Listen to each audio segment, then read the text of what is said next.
interesse pela arte surgiu quando eu era criança.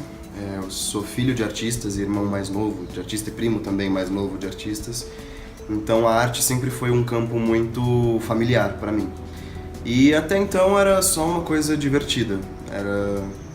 Antes de eu começar a fazer, né, a ideia daquilo tudo, daquele trabalho, era uma grande diversão, porque eu acompanhava meus pais e minha irmã nos trabalhos deles e era muito divertido. Mas aí quando eu comecei a fazer isso valendo, profissionalmente, aí eu achei interessante e decidi que era isso que eu queria. E pra mim foi muito bom, porque foi uma decisão que eu tomei cedo que vale pra vida toda, né, que me acompanha até hoje.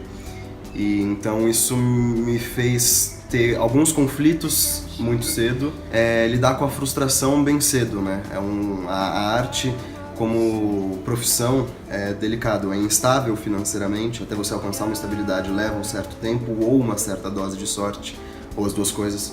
E os nãos que a gente recebe, né, fazendo testes. Mas são desafios que me fizeram crescer como artista e como ser humano, porque me fizeram persistir, acreditar naquilo que eu queria e entender desde cedo que também nem tudo é fácil. Eu acho que teve uma influência positiva no sentido não de forçar, mas era uma influência porque como meu pai é músico, minha mãe é cantora e musicista, sempre que eu ia acompanhar meus pais nos trabalhos e ensaios, e é um campo que permite que você acompanhe seus pais no trabalho, diferente de um pai que trabalha em escritório. Não acho que eles tinham a intenção de me formar artista, de me apresentar aquilo tudo para eu ser um artista. Acho que foi inevitável o convívio com aquilo tudo e eu acabei me interessando. E aí quando eu tomei essa decisão, eles me apoiaram 110%. Eu acho que o filme abordou de uma maneira bem interessante porque ele tirou da zona de problema a homossexualidade.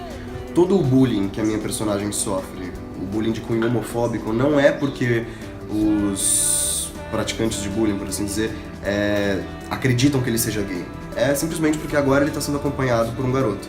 Tanto que quando antes ele era acompanhado pela personagem Giovanna, eles chamavam ela de cão-guia. Então a piada pra eles, era zoar com o que tivesse pra zoar.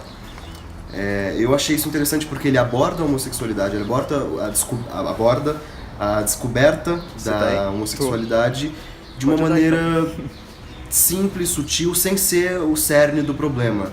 Ali a questão maior do filme, do conflito interno da trama, é a independência, é a busca pela independência. É realmente falar da homossexualidade sem problematizá-la.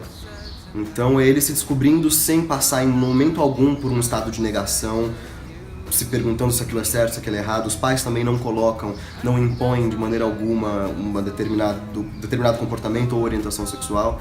Então ele aborda o assunto sem falar dele diretamente. E os pais também, em momento nenhum, eles determinam um gênero para ele gostar. Numa das últimas cenas, a mãe, quando ele tá doente, a mãe fala, um dia você vai encontrar alguém, vai poder adotar um filho de repente. Então pra gente, ela já sabe ali que ele é gay. Só que tudo bem, por quê? Porque tudo bem. É muito interessante, a gente tá num momento tá um embate muito forte, né, nesse quesito de família. A gente acompanha, inclusive, no campo político, essa briga que tá de reconhecer como família as famílias não convencionais. A gente tem dicionários mudando o seu conceito de família.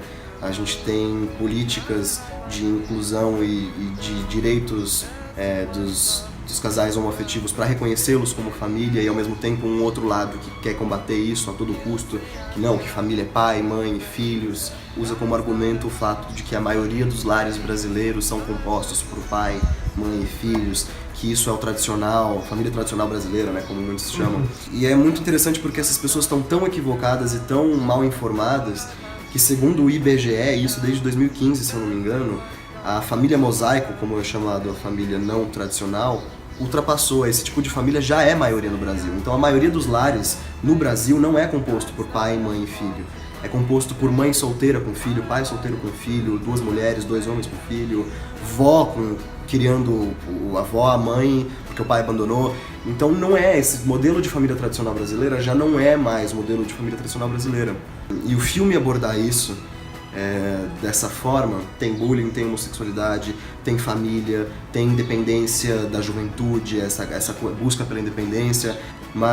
E um outro trabalho que também abordou bastante isso foi a novela Sete Vidas, que também eram famílias completamente diferentes desse formato padrão, que já não é padrão. Então eu acho interessante fazer parte de um trabalho que aborde isso, trabalhos que abordem isso de maneira mais direta, trabalhos que abordem isso de maneira mais indireta, mas que abordem, que não seja um mero entretenimento, que coloquem a gente para pensar, ainda que às vezes a gente tenha que se esforçar um pouquinho mais para identificar o que o filme pode permitir que a gente reflita sobre. E fica aí esse dado, né? A família tradicional brasileira não é maioria, então vamos nos esforçar, é que, sei lá, tem gente que precisa se esforçar, mas então quem precisar se esforçar, que se esforce para entender que as coisas estão mudando e que ninguém quer suprimir ou destruir o seu modelo de família, se você acredita no modelo tradicional. Ninguém quer destruir isso, as pessoas querem apenas terem as famílias delas também. A Casa de Bernarda Alba foi meu primeiro espetáculo depois de muito tempo. É um clássico da literatura teatral, do Federico Garcia Lorca. Primeiro que ele escreveu esse texto como uma crítica política sobre o que estava acontecendo no período. Ele foi morto por causa desse texto. É uma sociedade matriarcal, porém extremamente machista. Eu demorei um pouco para entender como que isso poderia funcionar. E foi muito interessante, porque você vivendo uma mulher, ainda que seja no teatro, que não tenha nada a ver com a realidade que as mulheres enfrentam hoje, eu digo isso na dificuldade de ser mulher num país machista como o Brasil, foi suficiente para me fazer refletir algumas coisas. E então esse espetáculo me fez crescer como ator, mas também viver uma mulher me fez refletir algumas coisinhas que eu ainda não tinha refletido. O fato de você estar fazendo algo que você ama, ainda que você esteja sendo mal remunerado, que você esteja passando por uma situação difícil, compensa, porque você está fazendo aquilo que você ama. Então, sei lá, pra mim vale a pena.